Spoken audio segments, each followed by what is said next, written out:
fin, me da muchísimo gusto que nos están acompañando. Qué bien, de Oaxaca también, del interior de nuestro país.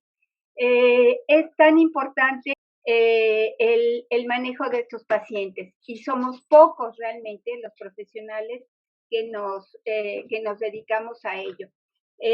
Por eso, en haber autosuficiencia visual, estimulación y rehabilitación, que tengo el gusto de presidir, eh, uno de sus grandes objetivos es la difusión, la enseñanza y la profesionalización en estas manejos. Como trabajamos en equipo multidisciplinario, son bienvenidos compañeros oftalmólogos, compañeros optometristas, psicólogos, licenciados en educación especial, rehabilitadores, en fin, con los nombres diferentes que van teniendo en cada uno de los países. En el programa de educación a distancia de AVER, programamos webinars como el de esta noche, que son gratuitos y que después quedan en YouTube para el acceso de todos ustedes, que los pueden revisar cuantas veces quieran, compartirlos, nos dará muchísimo gusto que lo hagan. Y una o dos ideas que tomen de estos webinars y las pongan en práctica para el manejo de sus pacientes, va a ser muy bueno. Y generalmente estos webinars nos llevan a la invitación de cursos en donde se profundiza sobre la materia de la que se ha hablado. Entonces, van a estar recibiendo información al respecto durante toda la charla, la presentación, para que ustedes, quienes estén interesados, puedan profundizar en el manejo de este tema.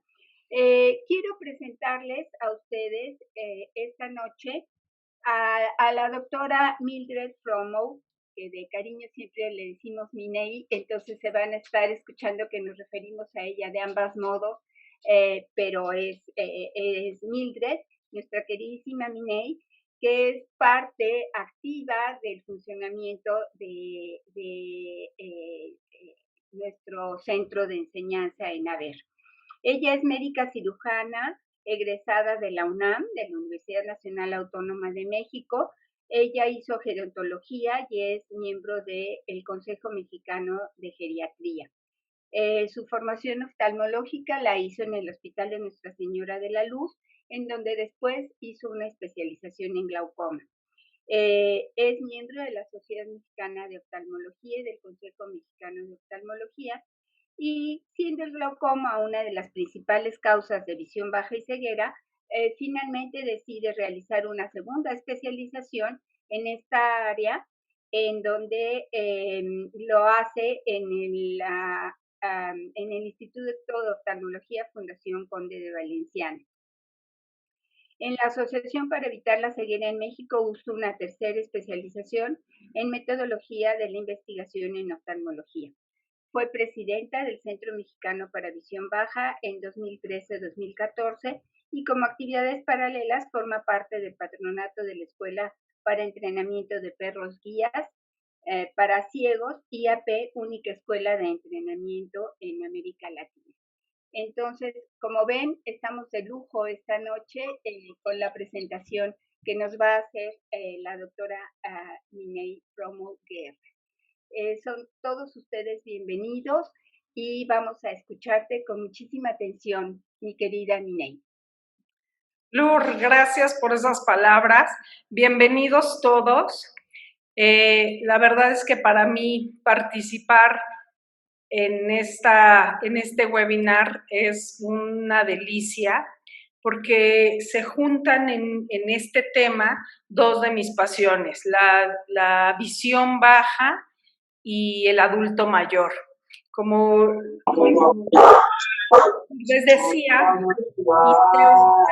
hice una especialidad en gerontología, la realicé en la Sociedad de Geriatría y Gerontología de México hace pues ya muchos años y a lo largo del tiempo he disfrutado realmente el poder consultar, más allá del oftalmológico, siempre a este grupo etario. Para mí el adulto mayor es una persona que que realmente, como todos, yo creo que el ser médico y poder contactar con un niño, con un joven, en este caso con un adulto mayor, nos deja diferentes experiencias. Para mí el adulto mayor es una forma de interactuar muy especial, como todas lo son. Con los niños yo juego en el consultorio para ponerme a su nivel de juego y que sea una consulta más fácil para ellas. Mientras que, por ejemplo, en el adulto mayor, pues es muy, muy importante la atención que se le tenga al adulto, ¿no?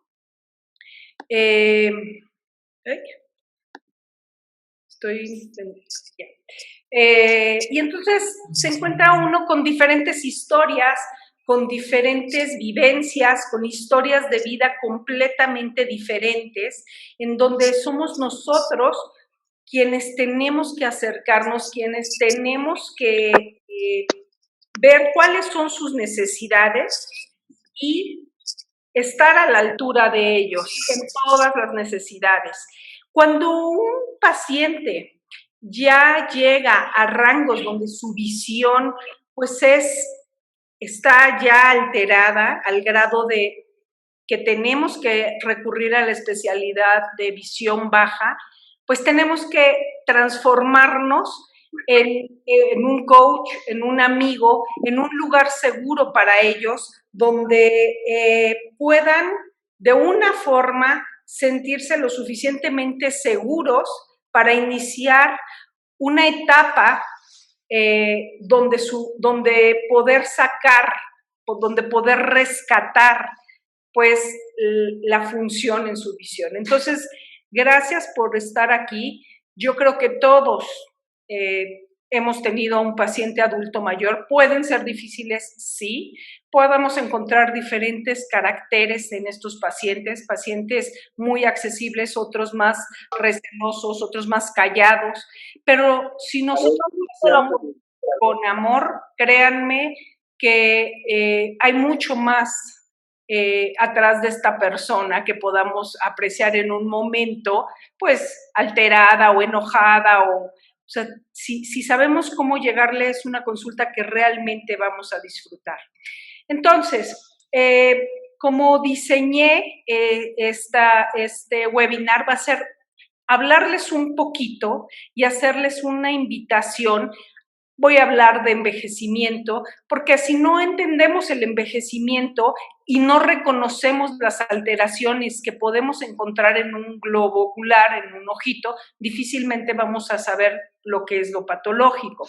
No voy a ahondar, esto es una plática donde voy a invitarles a un curso de este tema, cómo rehabilitamos de una forma exitosa a un paciente, los pros y los contras de esta rehabilitación. Y voy a ir desglosando en esta invitación qué es lo que vamos a manejar en ella.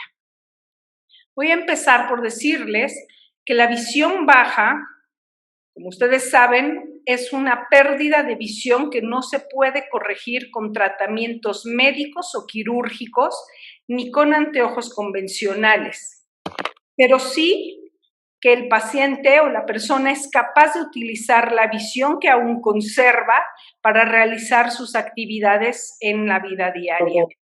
El término que nosotros en México utilizamos, siendo visión baja, difiere un poquito de otros países latinoamericanos, de países hermanos, donde dicen baja visión, o en España, por ejemplo, porque nosotros aquí en México creemos que meramente es una cuestión de semántica por el hecho de tener a un sustantivo antes y después un adjetivo calificativo. Por eso nos suena más lógico esto, pero de cualquier forma es lo mismo, ¿no? Y nos entendemos perfectamente, mientras que sabemos que baja visión es una traducción de low vision en inglés. Entonces, cuando tenemos una condición como esta, de un pacientito con visión baja, pues no todo está perdido, no todo está mal. Tenemos buenas noticias para esto, y es que podemos ayudar a que esta persona pueda seguir haciendo lo que es importante en su vida, lo que es importante para ella. Perder la visión no significa renunciar a las actividades, sino aprender a hacerlas de una forma diferente. Y eso es lo que hacemos. Compartimos y enseñamos, siempre sumando a lo que el paciente hace o está interesado hacer. Bueno, buscamos formas de que lo haga diferente y intentamos no restar, intentamos no hacer que él se conforme con perder la actividad que le gusta hacer.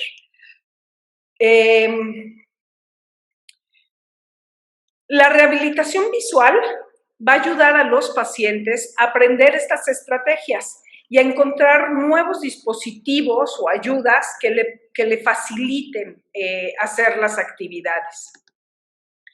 Otra buena noticia es que lo va a hacer acogido, contenido por un equipo multidisciplinario que es el que forma el grupo de visión baja.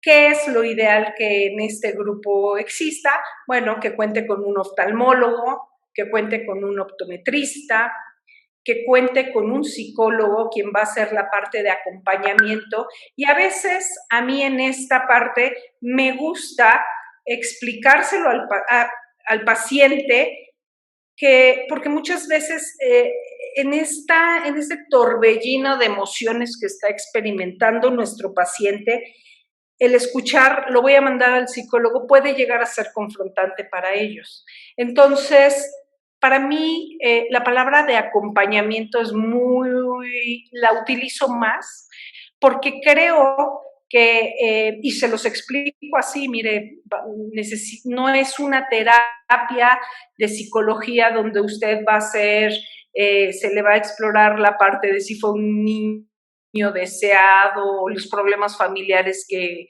tuvo, o no, esto es una terapia para acompañarle en este proceso. Lo ven como más empático y como, ok, ¿no? Claro, muchas veces acabamos en esta parte tocando los otros temas, sobre todo cuando tenemos pérdidas y duelos acumulados, pero es diferente el abordaje. Ellos se sienten como más tranquilos, los mismos familiares se sienten un poquito más tranquilos de qué es lo que se va a tocar, ¿no? ¿Por qué? Porque si yo estoy viendo que mi familiar está sufriendo por la pérdida visual y escucho que me lo mandan a psicología, ¿qué es lo que van a manejar ahí? Mientras que si le explico, vamos con el licenciado adecuado en esta área, va a acompañar a la pérdida visual de su familiar.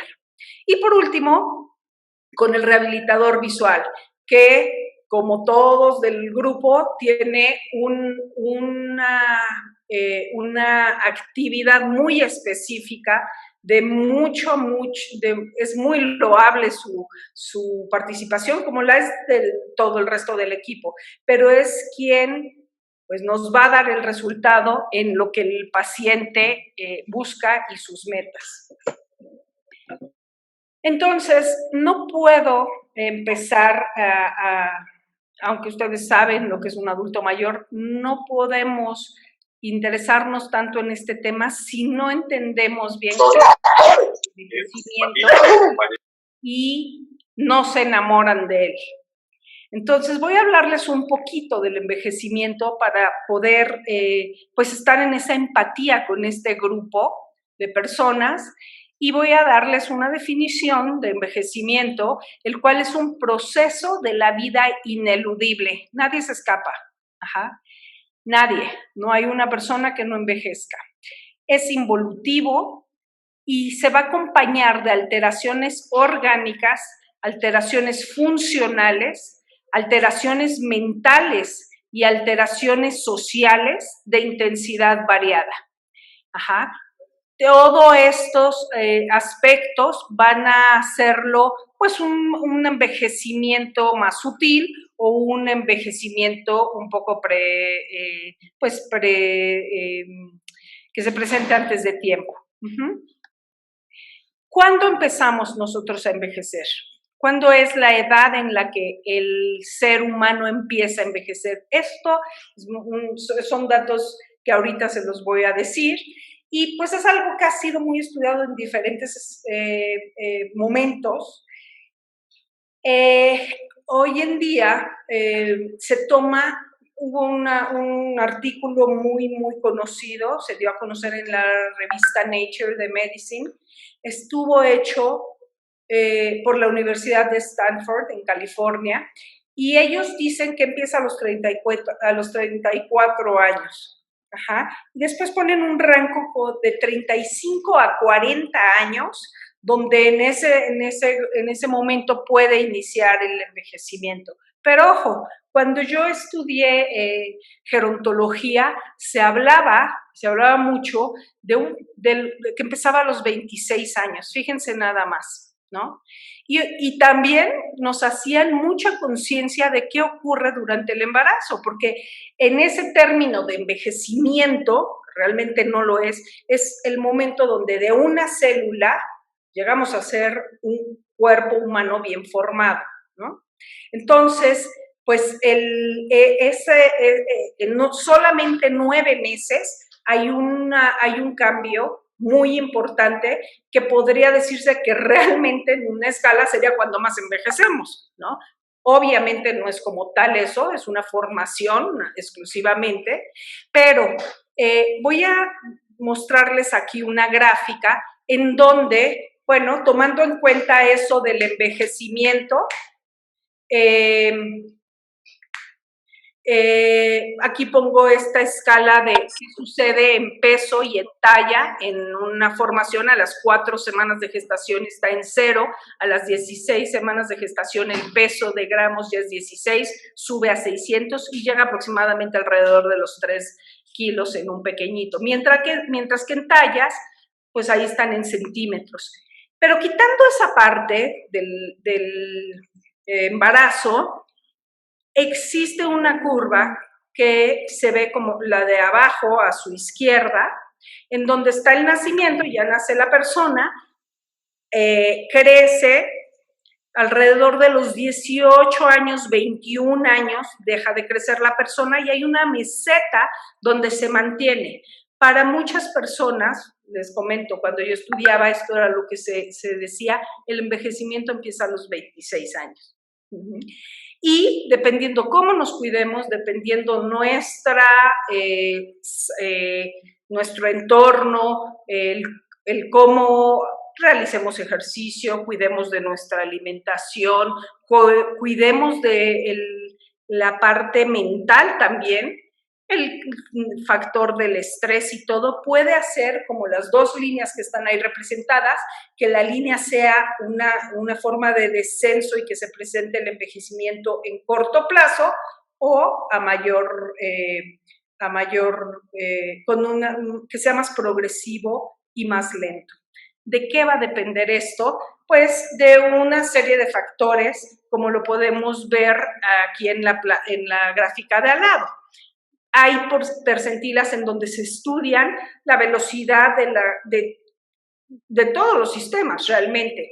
Se toma en cuenta el deterioro del corazón, de los riñones, de todos los órganos. Fíjense cómo el primero en decaer, por ejemplo, a los 50 años lo ponen como la fertilidad en la mujer, ¿no? Mientras que los otros son más graduales hasta llegar aproximadamente a los 80 años. Entonces, todos estos factores, además de la parte mental, que es muy importante por el deterioro cognitivo que puede darse, van a hacer que un envejecimiento sea exitoso y evitar procesos donde pongan en riesgo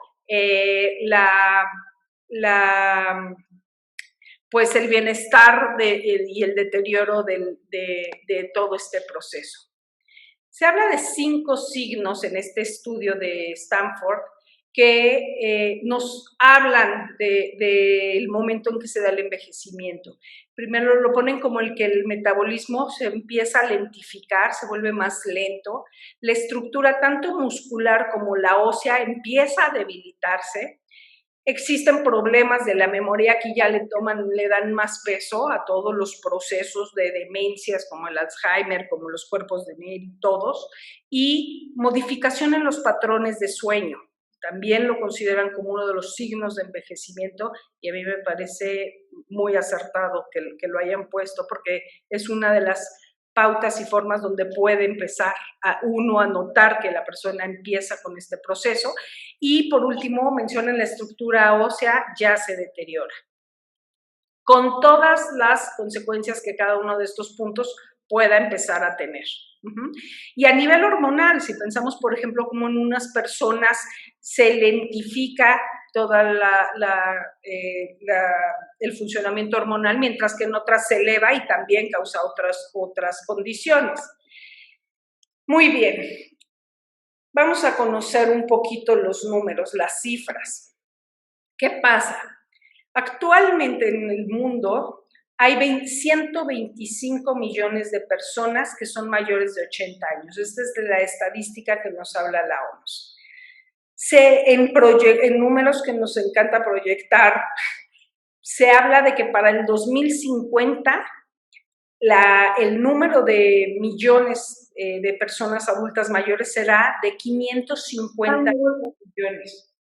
Y fíjense que de esos 554 millones, 120 millones están en China exclusivamente. El resto en el mundo, 434. Pero pues sí es muy, muy importante. ¿Y esto es por qué? Porque pues la población envejece a pasos acelerados conforme se había visto la pirámide poblacional en los años anteriores. Y esto es porque se vive más tiempo en todo el mundo. Se dice que entre el 2000 y 2050 la proporción de adultos mayores se va a duplicar de 11 a 22%. ¿Qué es eso en números reales? Bueno, en números estamos hablando de que de 605 millones va a pasar a 2,000 millones. Esto también es una proyección de la OMS. Y aquí pues hay que, como todo, empezar a tomar las cosas. Por eso les puse yin y yang, porque todo, yo creo, en la vida es así, tenemos que ver las dos caras, pero podemos ver estas cifras como una oportunidad versus un reto. ¿Cuáles serían esas? Pues bien, si pensamos que en 2050 el 80% de las personas mayores va a vivir en países de ingresos medianos y de ingresos bajos, tenemos muchos retos por delante. Tenemos que garantizar sistemas sanitarios y sociales que estén preparados para afrontar este cambio demográfico. Tenemos que pensar en el bienestar de este grupo, va a depender, uno, de garantizar salud. No, ¿de qué nos sirve que vivamos más si este grupo no va a contar, no va a vivenciar salud, ¿no? Los pocos datos que tenemos no afirman que estas personas vayan a gozar más salud que los anteriores, que las generaciones anteriores, que sus padres, que sus abuelos. No hay nada que nos haga pensar que por el hecho de vivir más van a estar mejor si no tomamos nosotros acción sobre esto. Las tasas de discapacidad grave se han reducido hasta ahorita en los últimos 30 años en países de ingresos altos, pero ojo, eso no pasa en la discapacidad moderada y en la discapacidad ligera, ¿no? Entonces, aún en países de ingresos altos no hemos podido lograr asegurar que esto se transforme para poder sustentar a este grupo en un futuro. ¿Y qué es lo que pasa? Pues que todos deseamos llegar a viejos de una forma lo más sano posible, ¿no? Entonces, pues sí son muchos retos, es muy importante que lo tengamos en conciencia y además cada uno en el área que maneje. Nosotros, por ejemplo, en lo visual, si pensamos esto y pensamos en patologías causantes de visión baja, o patologías que generan discapacidad visual, pues tenemos que estar muy atentos, al pronóstico de estas enfermedades. Acuérdense que nosotros hacemos un excelente diagnóstico, damos muy buenos tratamientos, pero no estamos tan acostumbrados a la parte de la rehabilitación. Entonces, debemos de hacer prevención, debemos de girar y mirar estas enfermedades en cómo hacer que no lleguen a estos rangos como parte de uno de estos retos.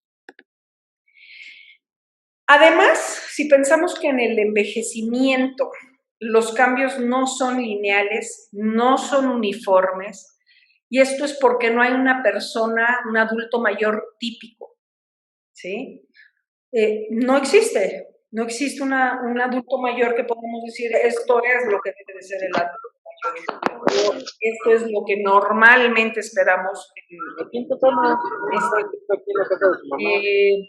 Generalmente son en múltiples sistemas y con esto va a haber diversidad, con otras transiciones propias de la vida que tienen repercusiones también psicológicas, ¿eh? Entonces, es muy complejo realmente, es un proceso muy, muy complejo.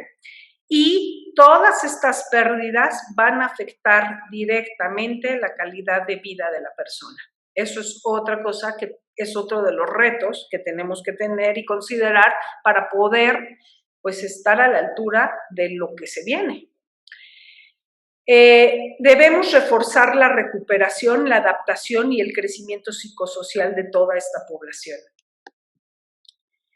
Ahora bien, en ese equipo multidisciplinario de la visión baja debemos considerar que estos pacientes es un estado de vulnerabilidad el que viven en muchos aspectos, en el aspecto psicológico, en el aspecto familiar, en el aspecto social y hasta en el personal.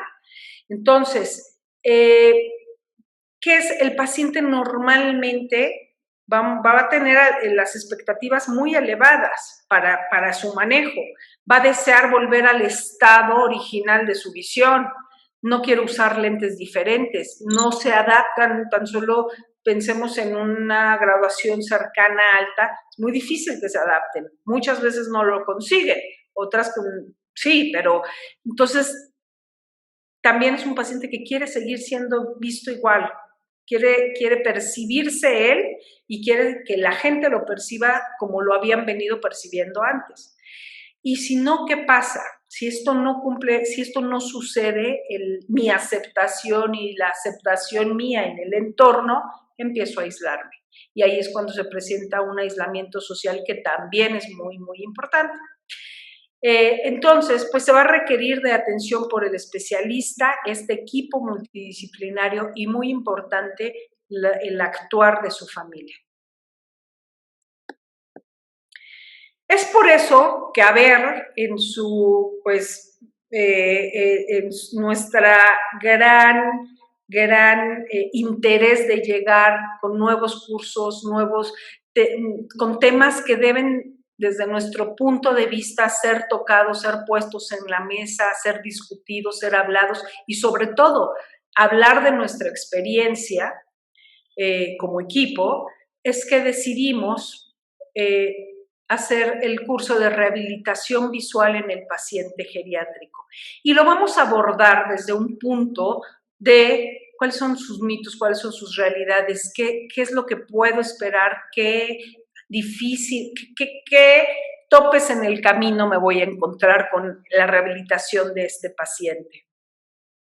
Y me encanta participar. La verdad es que yo era uno de los cursos que estaba así como muchas veces nos han pedido otros temas y les hemos dado, pero ya se llegaba el tiempo de tocar este grupo pues tan hermoso, porque sí tiene ciertos aspectos que ahorita les voy a compartir, vamos a estar tocando en este curso. Primero les voy a decir el temario y las fechas lo tenemos programado para el mes de mayo. Va a ser 4 lunes del mes de mayo, lo tenemos programado para el 3 de mayo, el 17 de mayo, el 24 de mayo y el último día de mayo. Y en ellos, ¿qué vamos a poder compartir con ustedes? Bien, pues lo primero que a mí se me hace fabuloso es que en esos 4 días las pláticas van a estar dadas por mí en uno, que soy oftalmóloga, por una compañera gerontóloga, ella, que ha estado también muy involucrada en la visión baja desde hace mucho tiempo, ha hecho cuestiones de rehabilitación, la licenciada Olga, ahorita las voy a presentar por partes, va a contar con el área de psicología, con un licenciado en psicología y con nuestro gran rehabilitador visual. Entonces, vamos a compartir con ustedes el aspecto de cada una de las áreas que conforman el grupo de visión baja. En esto, nosotros como equipo sabemos y consideramos que la visión baja en el adulto mayor es frecuente. Es por eso que decidimos hacer este curso. Y esto es porque se estima, fíjense bien, que el 80% de los pacientes vistos en los servicios de rehabilitación son mayores de 50 años. O sea, aunque sean adultos jóvenes, están por entrar a ser un adulto mayor, un geronte. Es importante el atenderlos por el alto impacto en esta franja etaria, todas las complicaciones que comenté que se pueden presentar.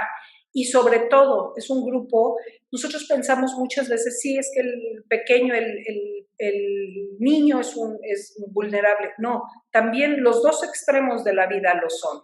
Ajá. El grupo geronte también lo es. Entonces, pues esta vulnerabilidad nos hace deber ser firmes en el actuar con ellos. El día 3 de mayo yo voy a participar, voy a hablar de qué es la visión baja, voy a dar más cifras para todas aquellas personas que no están pues tan en conocimiento de las definiciones y estadísticas de visión baja. Voy a hablar un poquito más a profundidad de lo que es el envejecimiento como un proceso.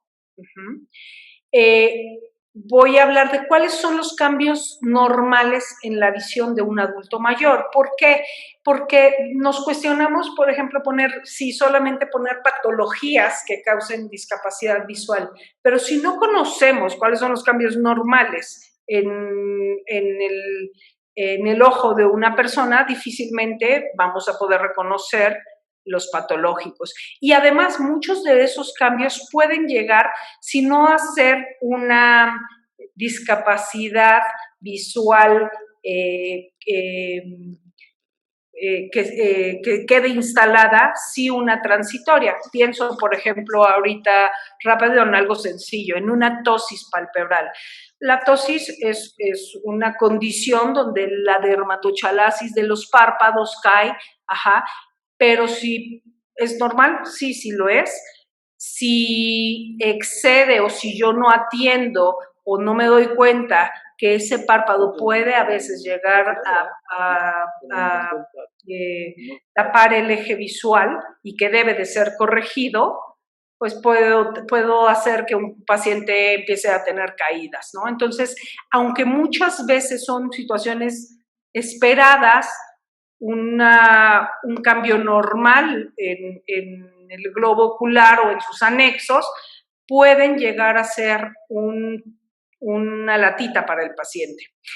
Vamos a hablar de las principales patologías que sí generan visión baja, las que ustedes ahorita les voy a mencionar un poquito, y vamos a hablar a relacionar este envejecimiento con la parte ocular para hablar de un poquito de envejecimiento exitoso versus el síndrome de fragilidad que puede presentar el adulto mayor y cómo se relaciona con la parte visual. Realmente son cosas muy, muy interesantes.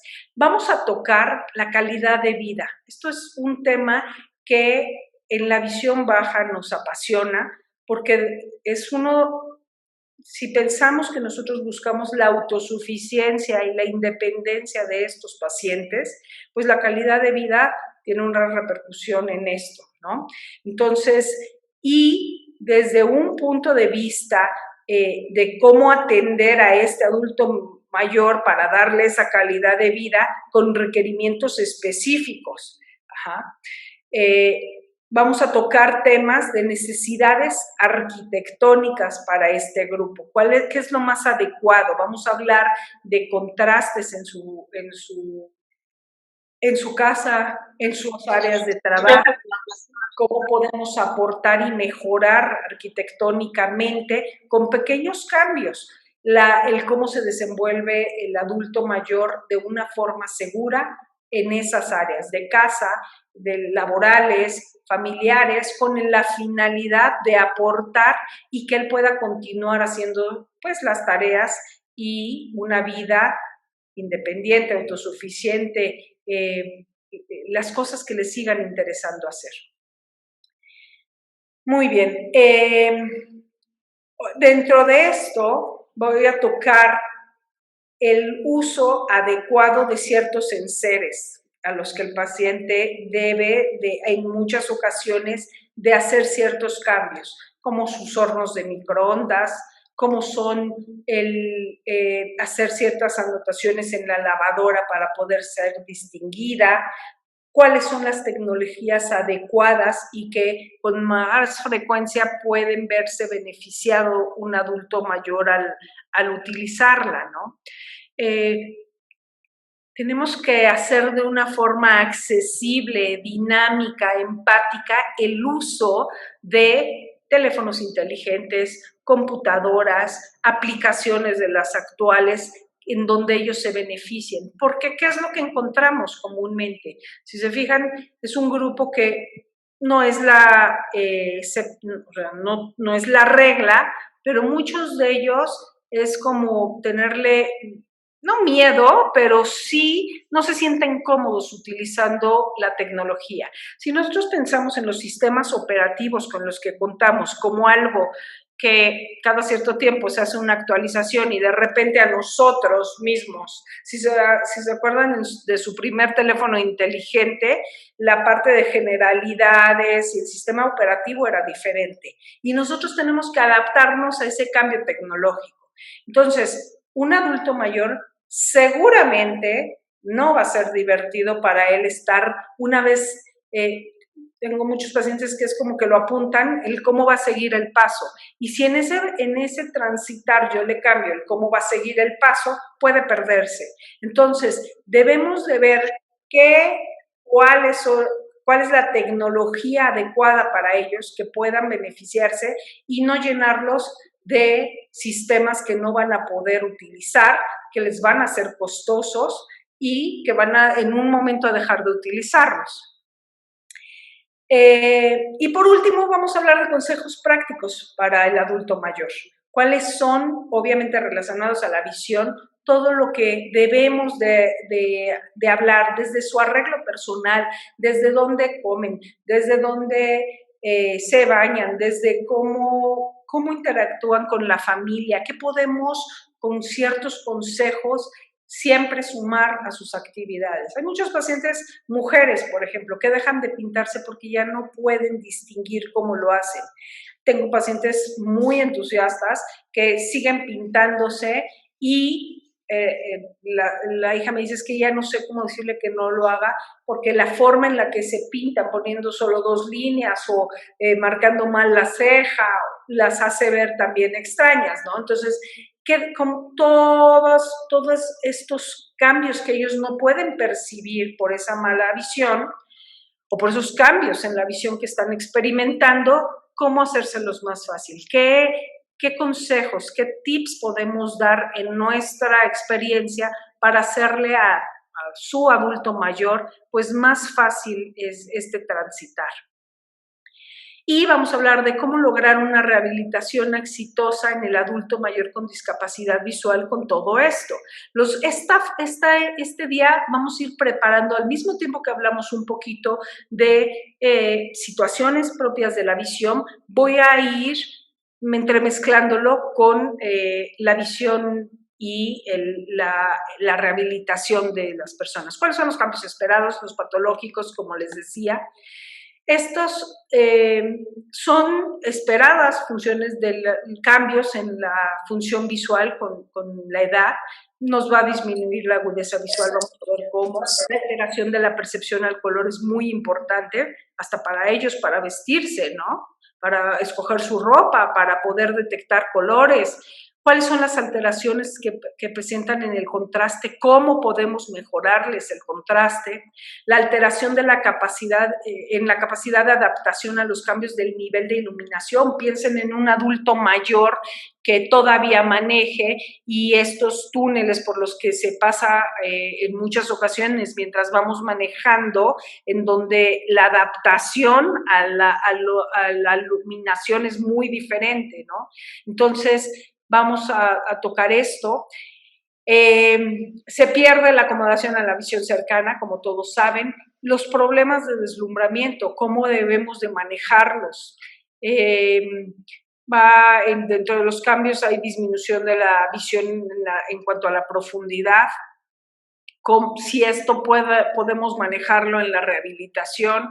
Los reflejos y los movimientos oculares son más lentos. La visión en la periferia del campo también va a tener cierta depresión, aún sin que haya glaucoma o enfermedades periféricas, ¿no?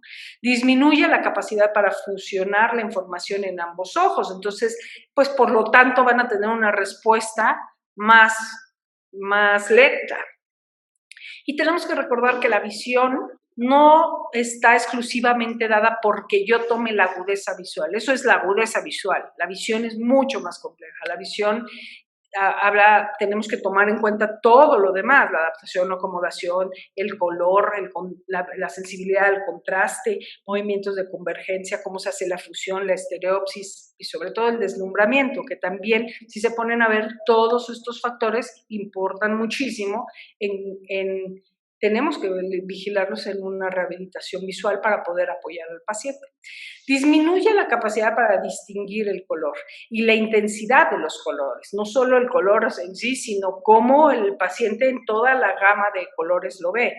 Va a afectar el entorno y con esto lo que hablábamos, por ejemplo, hace rato del maquillaje, cómo se va a vestir.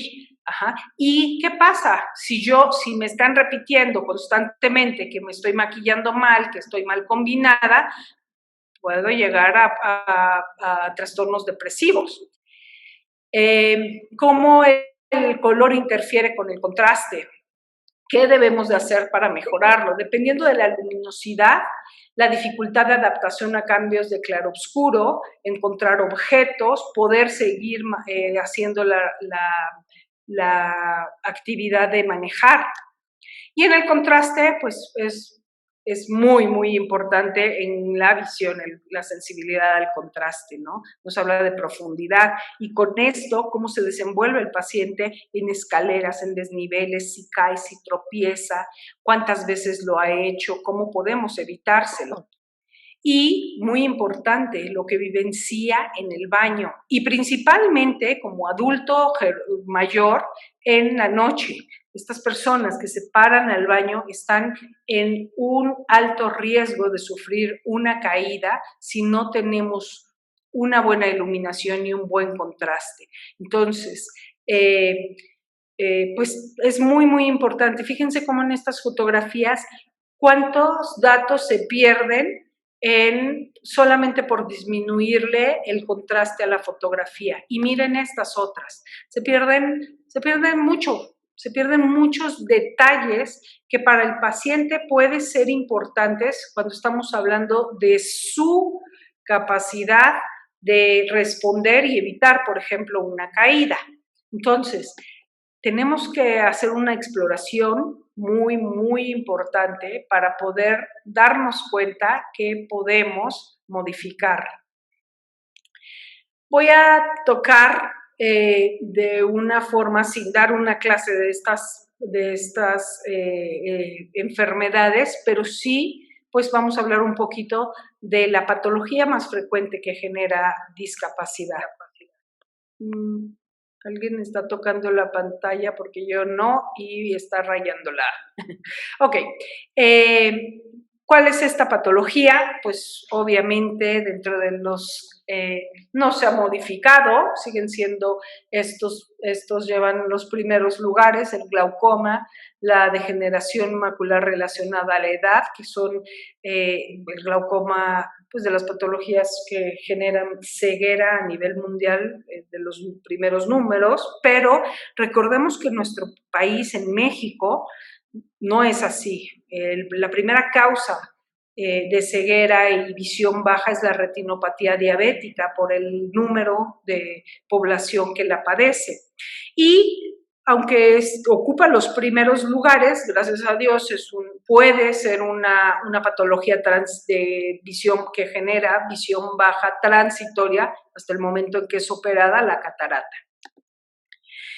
El día 17 de mayo tengo el gusto de tener a la profesora Olga Martínez Vargas. Olga ha participado en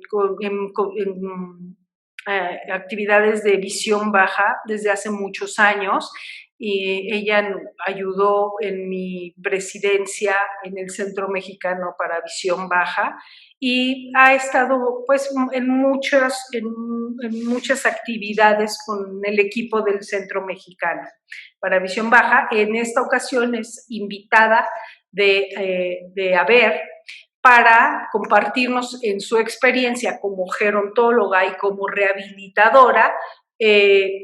Va a hablar de la exploración del adulto mayor, va a hablar de la prescripción visual, ella siendo optometrista, de la prescripción visual y ayudas ópticas en estos pacientes, y va a hablar de estrategias en la rehabilitación visual. ¿Qué toca? Ahorita, bueno, en la próxima diapositiva lo vamos a ver. Va a hablar de potencialización y reeducación óptico-perceptivo en el paciente geriátrico que tiene discapacidad visual. Muy importante, va a hablar de cómo lograr una rehabilitación exitosa en el adulto mayor. ¿Se puede? En esta parte quiero compartir y quiero que se queden con la idea que así es, de que una rehabilitación visual exitosa es posible, porque sí lo es posible. Si nosotros podemos unir algunos aspectos que sí son clave que existan para una rehabilitación, puede darse esta rehabilitación exitosa. Entonces, este día, pues, ¿qué van a aprender? ¿Qué vas a conocer? ¿Cómo vamos a mencionar a grandes rasgos qué es lo importante de la historia clínica de visión baja? ¿Cómo hacemos una exploración funcional adecuada en estos pacientes? Vamos a hablar un poco del área de cómo se rehabilita en la orientación y movilidad, cuál es la función del bastón de apoyo en estos pacientes. Y sobre todo porque muchas veces hay comorbilidades que nosotros podemos decir, o incluso en el interrogatorio, ¿tiene usted problemas para los desniveles? Pues sí, puede ser que contesten, pero es a veces por osteoartrosis y otros problemas que no es por lo visual específicamente. Entonces, en esta parte vamos a tocar un poquito y tenemos que separar un poquito de todo lo que podemos encontrar de comorbilidades para poder llegar a decir esto es lo visual y esto es cómo lo voy a abordar. Siempre determinando metas que sean alcanzables. Y vamos a hablar de cómo hacer un plan de rehabilitación para ese adulto mayor. Va a hablar también un poquito de las ayudas ópticas con las que se cuentan para poder ofrecerles al paciente: lentes, lupas, telescopios, circuitos cerrados de televisión, y también de los recursos no ópticos que normalmente utilizamos en la rehabilitación: la iluminación, altos contrastes, atril, filtros, manejo de deslumbramiento en estos pacientes. Vamos a hacerlo. Esto también se maneja, por ejemplo, en un joven y en un adulto joven. Sin embargo, vamos a hablar cosas específicas de cómo se debe de manejar en un adulto mayor. Va también a compartir un caso clínico, un par de casos clínicos en la rehabilitación exitosa. ¿Cuándo se considera una rehabilitación exitosa? Y la satisfacción en el resultado de la rehabilitación está tanto del paciente como de nuestro equipo, ¿no? O cómo podemos lograr, qué debemos de aspirar a dónde llevar a ganar a este paciente. El día 24 de mayo, nuestro compañero de haber, el licenciado psicólogo Jaime Gamboa Cedillo, que está aquí en la fotografía, nos va a hablar de factores psicosociales en personas mayores con visión baja. ¿Qué es lo que va a tratar él en esto? Bueno, vamos a hablar primero de las características, él quiere tocar un poquito de todas las características del ajuste a la visión baja. ¿Qué es esto? Si pensamos que la disminución de la agudeza visual suele, en la mayoría de los casos, ser progresiva, aunque claro, sabemos que puede presentarse de forma súbita, pero cuando se presenta de forma progresiva, lo que implica es una serie de cambios a los que esta persona, este adulto mayor, se debe adaptar también de forma progresiva, como se van presentando. Y en ese camino se va a enfrentar también a trastornos depresivos, por lo que sí es muy, muy importante considerar pues con qué recursos personales la persona, el adulto mayor, y también recursos personales y recursos sociales con los que cuenta para afrontar este momento. Otro de los puntos que va a tocar son las enfermedades relacionadas con los factores psicosociales en la visión baja. ¿Y qué es esto? Pues son todas esas dificultades que para realizar sus actividades se asocia con el desencadenamiento de otras enfermedades. Por ejemplo, pensemos en el Alzheimer, ¿no? O en la asociación y cómo se desencadenan otras patologías que van a afectar la psique del paciente. Por ejemplo, una mala agudeza visual que pudiera ser asociada a mayor número de delirio y alucinaciones visuales. O, por ejemplo, en diabéticos, la comorbilidad donde podemos tener la incapacidad del adulto mayor de hacer la lectura de su glucosa y que no pueda cumplir un apego o un tratamiento que le favorezca a esa diabetes. También va a tocar la importancia de los recursos personales y sociales en el adulto con discapacidad. ¿Qué es esto? Pues los recursos tanto personales como los sociales.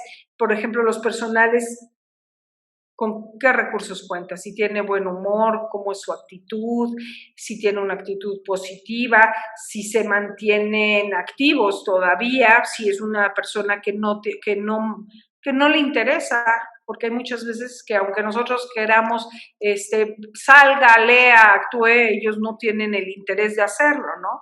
Si gozan de buena salud general, esos serían los personales, mientras que los sociales podrían ser si cuentan con recursos, el apoyo familiar, si este apoyo familiar es proactivo, si es consciente, si es respetuoso, o por otro lado, si es catastrófico, como en muchos núcleos familiares se puede presentar. Y por último, va a tocar las habilidades deseadas en profesionales que atienden a personas con visión baja. Todos conocemos cuáles son las habilidades generales que una persona en un equipo de visión baja debe de tener y como grupo debemos de tenerlo todos, que son obviamente ser empáticos con ellos, tener empatía, ser participativos, pero en una participación afectiva, afectiva y efectiva a lo que vive la persona, a la realidad de ese adulto mayor. No a la mía, a la de él. Respeto. Necesitamos ser muy, muy respetuosos con todos nuestros pacientes, yo lo sé, pero muy respetuosos con un adulto mayor. También ubicar en esto los recursos personales y sociales con los que él cuenta para poder tener pues proceso de rehabilitación exitoso. Y también se me ocurren las habilidades cognitivas que pueda tener esta persona. Por ejemplo, estimular la búsqueda de soluciones ante esta situación que él está vivenciando en este momento. Pensar en términos conductuales para ellos, en donde desarrolle desde su inteligencia emocional hasta su inteligencia y su capacidad de poder ver la visión baja que está experimentando y darle salidas, porque el apoyo muchas veces de lo que vamos a hacer con ellos es ponerle las opciones, no resolverle, nosotros no vamos a resolverle el problema, pero vamos a poner un plato con opciones para que él pueda en esa parte cognitiva darle una solución como él mejor lo pueda dilucidar a su vivencia en la visión baja. Y por eso es tan importante esto, ¿qué siente nuestro paciente? ¿Cómo se encuentra en ese momento? ¿Cómo está afrontando esta pérdida visual? ¿Cómo es para él? Muchas veces yo se lo digo a mis pacientes, sí, mire, usted tiene degeneración macular relacionada a la edad, esa parte la está viendo la persona, el doctor fulanito que me lo refiere, yo confío en cómo lo está atendiendo. A mí el día de hoy vamos a explorar juntos, voy a ver cómo vive don Francisco la enfermedad, cómo es para él, porque cada paciente la vive de forma diferente. Entonces, este paciente que tengo enfrente, este adulto mayor que está frente de mí, ¿cómo está afrontando esa pérdida visual? ¿Qué metas tiene él a futuro? No son mis metas. ¿Qué metas tiene él? ¿Qué ha descubierto con esto? ¿Cuáles son las nuevas preguntas que debe de hacerse para poder tener nuevas soluciones y poder tener esas metas claras y alcanzables? Porque si no tengo yo hablar de un plan de rehabilitación, es muy difícil mientras yo no tenga visto, no qué quiero para el paciente, sino qué quiere él. ¿Y cuál es la repercusión social? Muchos pacientes tienen una gran repercusión desde el dejar de jugar cartas con sus amigos.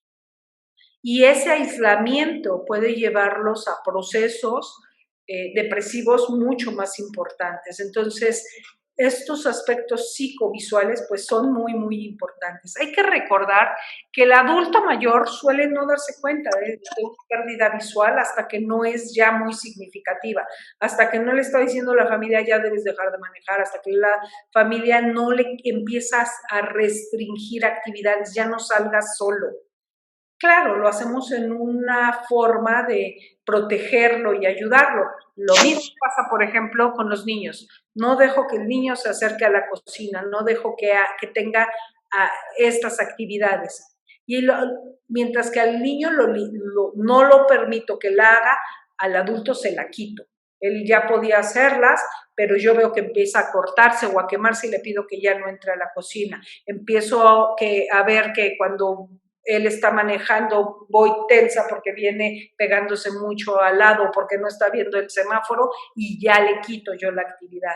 Entonces, ahí es el momento en donde yo cuento dentro de mi equipo con el área de acompañamiento, el área de psicología para plantear estas respuestas, para plantear y dar esta solución a esa pérdida que va a tener en la actividad, de una forma segura, de una forma responsable y de una forma, sobre todo, yo se los digo a los pacientes, en conciencia y en amor.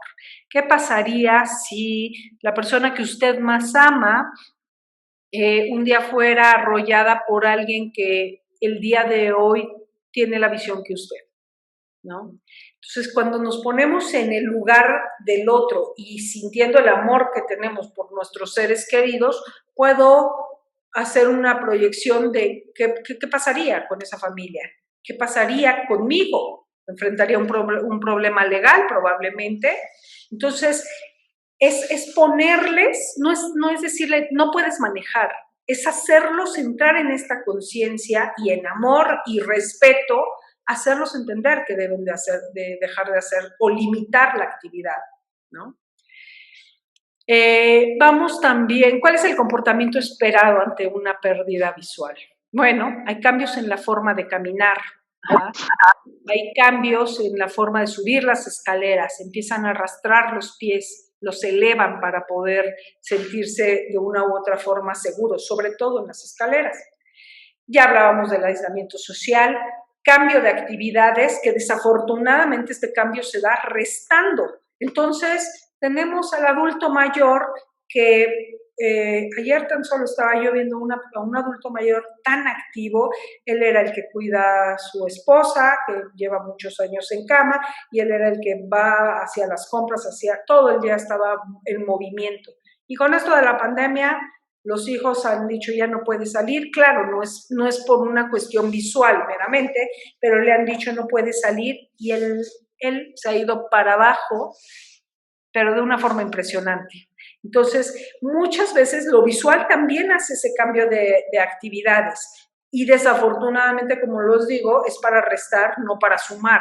Tenemos nosotros como practicantes de la visión baja de tener siempre presente, ok, no me queda más que restar, tengo que poner otras actividades que le sean interesantes, que puedan suplir el tiempo de una forma amena, de una forma, no los pongamos a hacer cosas que no les interesan, pero de una forma amena, de una forma que le apasione, pueden descubrir nuevas actividades. Entonces, se trata de hacerlo, ¿no? Y sobre todo en ellos, en el adulto mayor, funciona mucho lo grupal.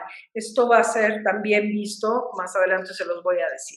Y, bueno, otro comportamiento esperado en ellos es, de repente, son personas que dejan de estar tan alineados como en algún momento lo estuvieron.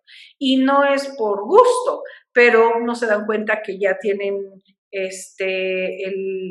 claro, como todo, hay personas que no se dan cuenta y pueden, no por algo visual, que son despistadas y que pueden estar sucias, pero en general una persona que siempre fue alineada, que fue muy pulcra, que se vestía de cierta forma, podemos ver cambios en su forma de vestir. Y cambios en el comportamiento, que son muy esperados después de vivenciar cualquier tipo de discapacidad y la visual no se escapa. Irritabilidad, procesos depresivos, mostrarse desorientado, no poder ubicar espacios y no estar desorientado. Otros, y con todo lo anterior, va a haber pérdida de la autonomía, que eso es lo que tenemos que evitar en nuestros pacientes, en cualquier paciente con visión baja, pérdida de la salud, pérdida de la participación social desde la familiar y una discapacidad, por lo tanto, funcional. Estas imágenes no son pues ajenas a un adulto mayor, desafortunadamente, ¿no? Tenemos que entender desde, por ejemplo, esta persona que parece tener hipoacusia. Muchas veces en el pastel de las discapacidades no viene como una aislada solita que tengamos que atender y que le resolvamos.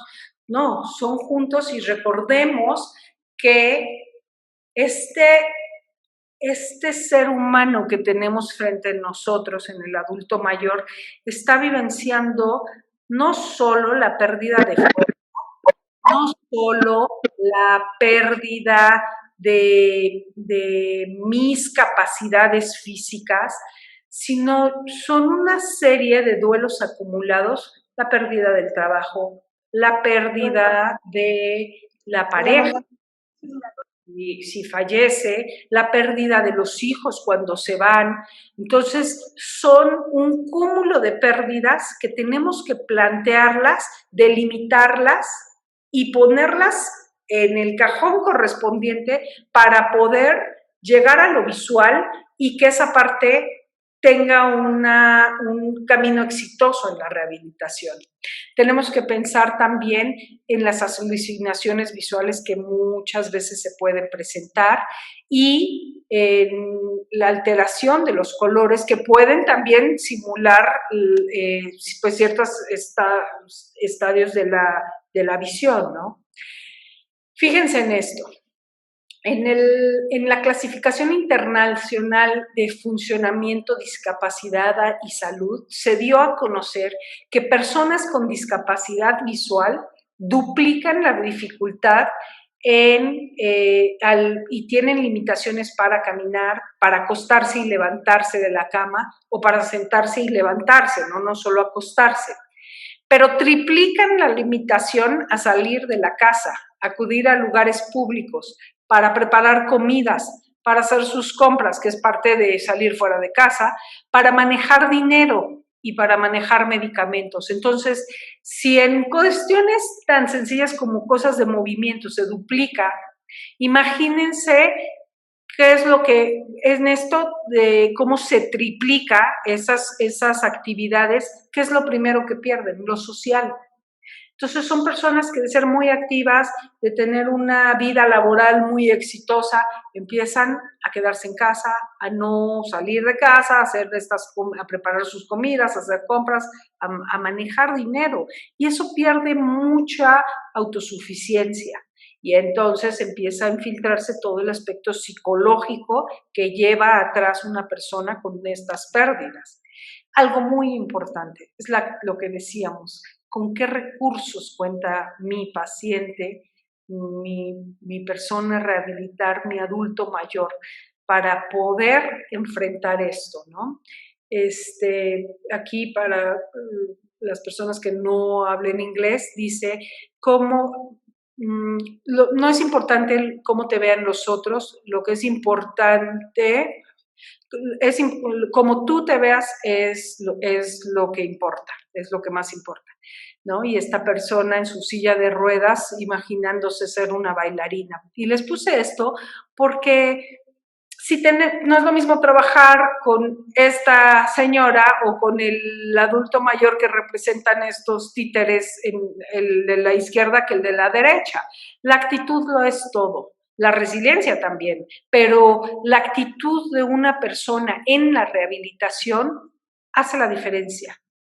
¿Es difícil? Sí, sí lo es, pero yo cuando veo que la actitud puede ser un problema, los confronto hasta con eso, con qué están dispuestos a dejar en el camino para cambiar la situación que están vivenciando. Hay muchas personas que no están dispuestas, mientras que hay otras que con tal de no seguir viviendo lo que están viviendo, es una forma de inyectarse esa actitud para poder resolver la situación actual.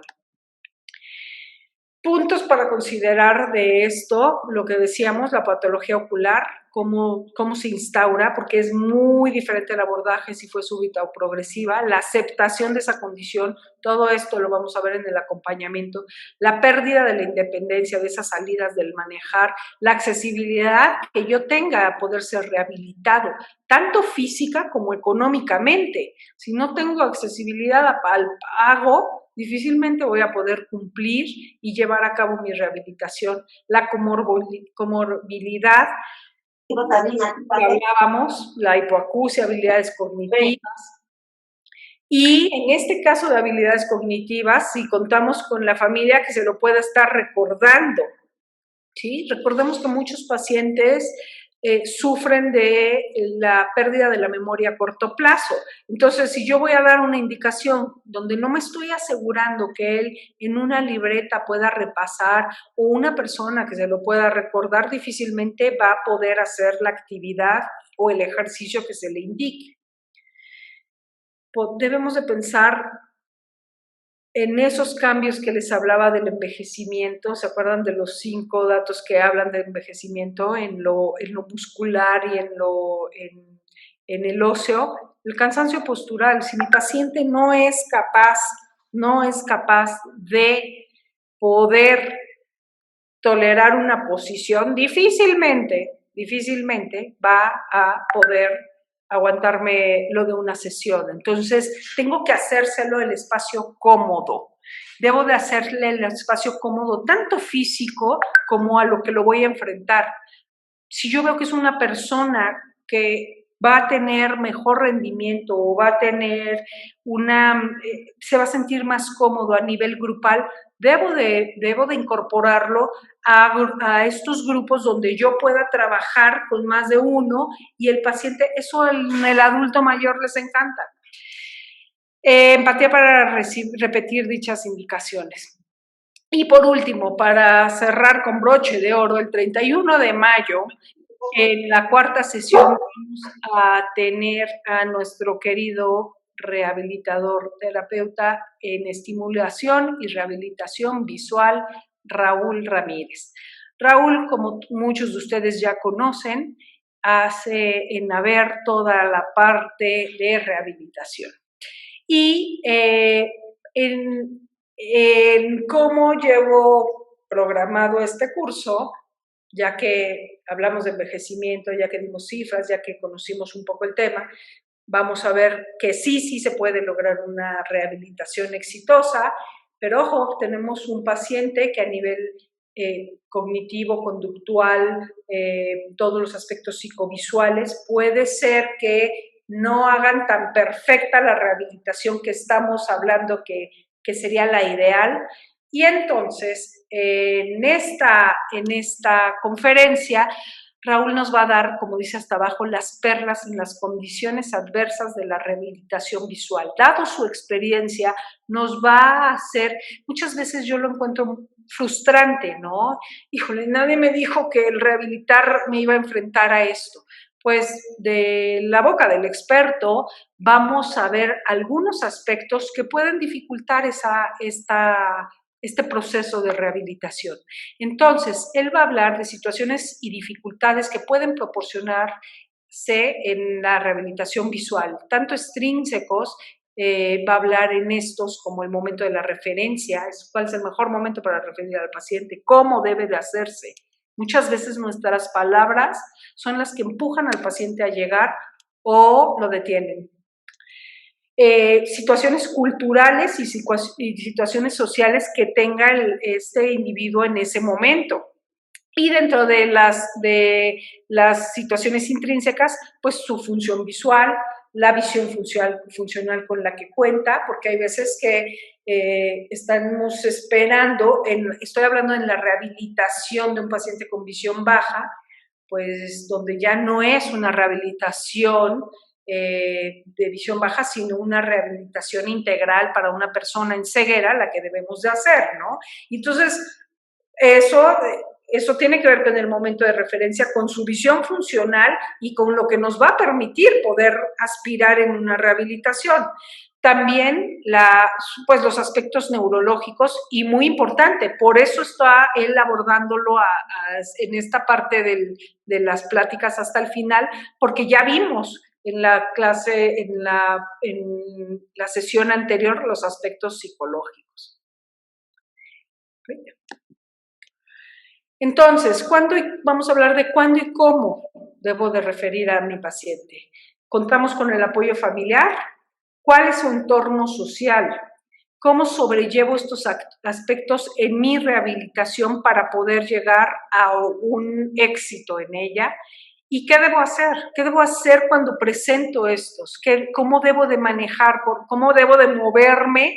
Porque yo siempre me he imaginado al cuerpo, al equipo de visión baja, con una actitud, debemos de ser palmeras, yo digo. Debemos de ser pensando, por ejemplo, en un árbol majestuoso, un roble duro, rígido, ¿no? Nosotros muchas veces, esa es nuestra función como médicos en otros aspectos, ¿no? Señor, tengo que operar mañana su ojo pensando en un glaucoma agudo. Y hablo de glaucoma porque fue mi primera especialidad. Ahí yo dirijo el quehacer médico. Yo digo, debo de hacer esto o perdemos la visión. Es una actitud un poco más directa, más firme en mi actuar. Mientras que la visión baja, yo debo de ser ese espacio, ese árbol como una palmera. Si hay un ventarranal que me mueva, yo debo de ceder junto con mi paciente para que es él quien dirige la rehabilitación. ¿Por qué? Porque puede ser que yo diga, mañana empezamos la rehabilitación y él no se presente. Él es quien dirige al equipo. Entonces, yo debo de ser esa palmera que me mueva con él, con lo que le está haciendo tomar la decisión de abandonar, de presentarse, todas las decisiones que él tome, y yo debo de moldearlas para llevar a cabo mi rehabilitación de una forma exitosa. Eso es lo que vamos a aprender aquí. Cómo movernos en este mar para poder rehabilitar de la mejor manera posible a nuestros adultos mayores. Porque recordemos que el abordaje no difiere de la rehabilitación de un adulto joven. O sea, vamos a hacer muchas cuestiones como en orientación y movilidad, claro, con las peculiaridades de un adulto mayor, pero tampoco es que vayamos a hacer cosas de más o muy diferentes. Se debe realizar la historia clínica de visión baja agregando datos gerontológicos, eso sí. Sí, tenemos lo del apoyo familiar, el recurso económico, la accesibilidad de la rehabilitación, metas de la misma y empatar las necesidades y metas con las nuestras. No, permítanme porque me apareció aquí esto. No sé si estén viendo una cosa que no me permite ver mi pantalla, pero voy a seguir. Sí. Ok. Bueno, aquí repito mucho en esta parte de la rehabilitación porque son las cuestiones que Raúl va a tocar un poquito. Gustos, intereses, la patología de base, la localización, por ejemplo, de daños cuando hay procesos neurológicos que tengan que ver. Y, bueno, al final lo que les quiero decir, aquí toco lo mismo, que vamos a ver en general con todo esto, cuál es el rol del oftalmólogo, cuál es el rol y la participación de todo el grupo multidisciplinario, cómo vamos a implementar el programa adecuado para ese adulto mayor, cuándo vamos a... Puede ser que yo nada más note que solamente requiere cierta asesoría en orientación y movilidad o en ayudas, en algo de ayudas ópticas. Todo esto, con todo el bagaje de las 4 sesiones, lo vamos a poder abordar.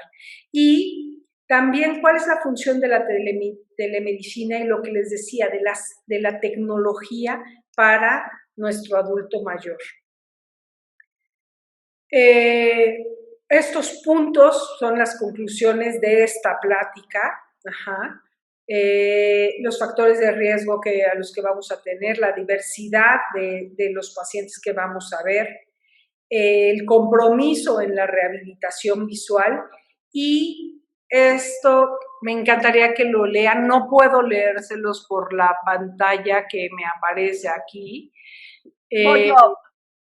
Luz, si pudieras tú ayudarme, claro con que es se me hace bellísimo este pensamiento, porque no puedo leer la parte de arriba y te dejo. Dijo la anciana curandera del alma.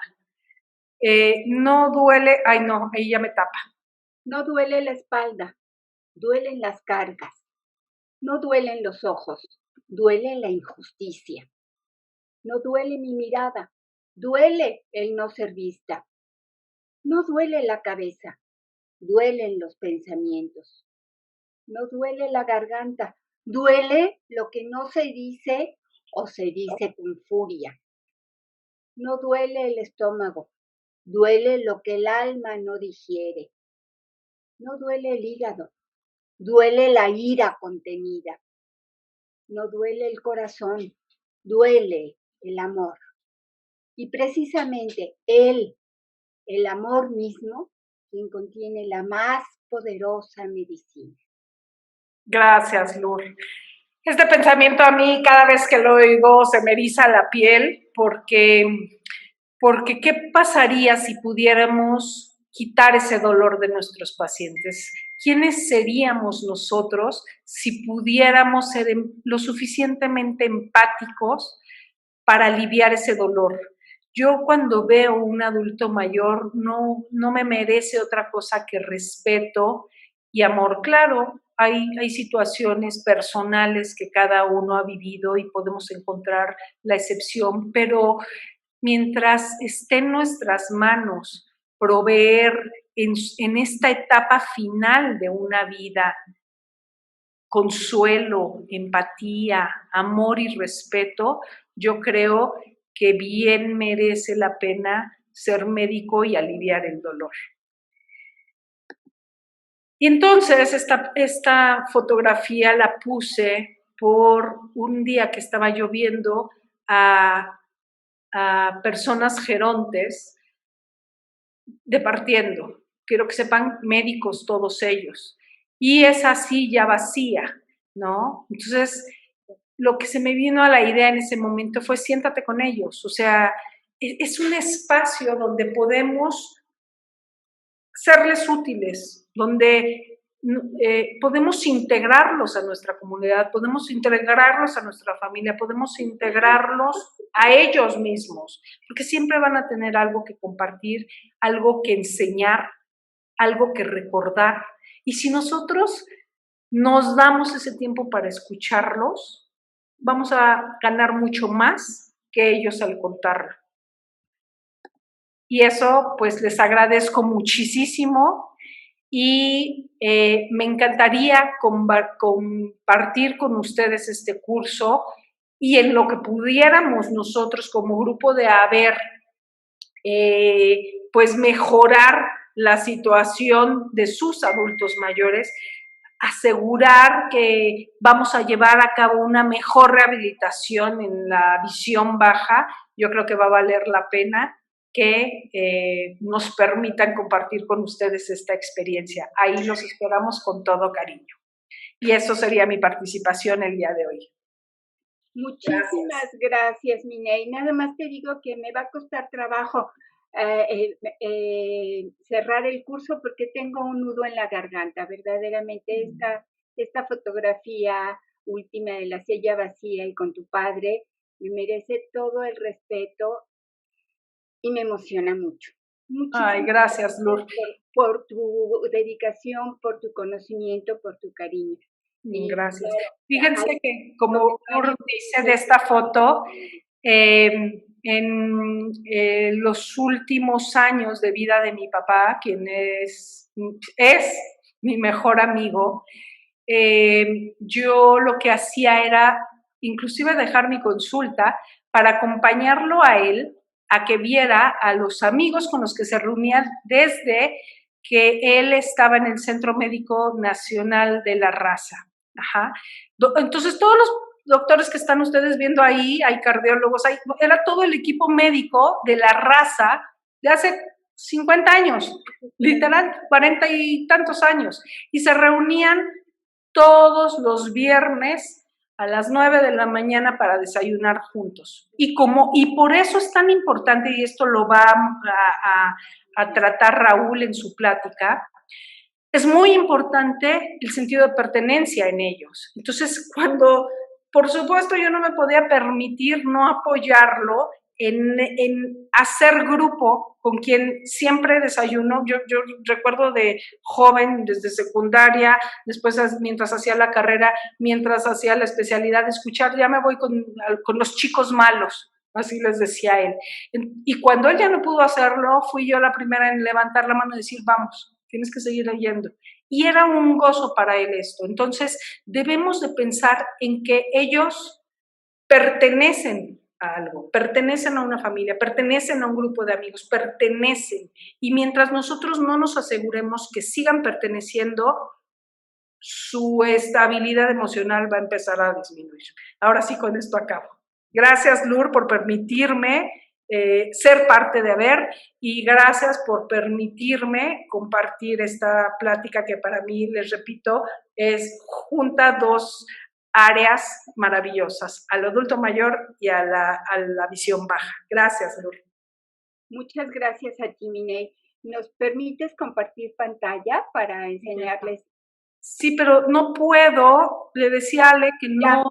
Creo que ya se pudo. Si pudieran ustedes intentar quitarla porque no puedo. Gracias. Y mientras compartimos el cartel del curso, me gustaría saber si tienen alguna duda o comentarios, preguntas al respecto, porque así de pasadita nos fue diciendo Minei los temas que se tratarán, pero básicamente nos estuvo diciendo qué hay que hacer en el manejo del paciente adulto mayor. Entonces, si tienen alguna pregunta o comentario, este es el cartel del curso del que hemos estado hablando, rehabilitación visual en el paciente geriátrico, que será, nuevamente están las fechas indicadas, son los lunes de mayo, exceptuando el lunes 10 de mayo, porque bueno, por lo menos en México es Día de la Madre, ¿no? Y creo que en algunos países de América Latina también. Y bueno, a veces resulta ser un día un poco conflictivo para ponerse a tomar algún curso. Les vamos a pedir que hagan su contacto al correo justamente de contacto @aber.org.mx,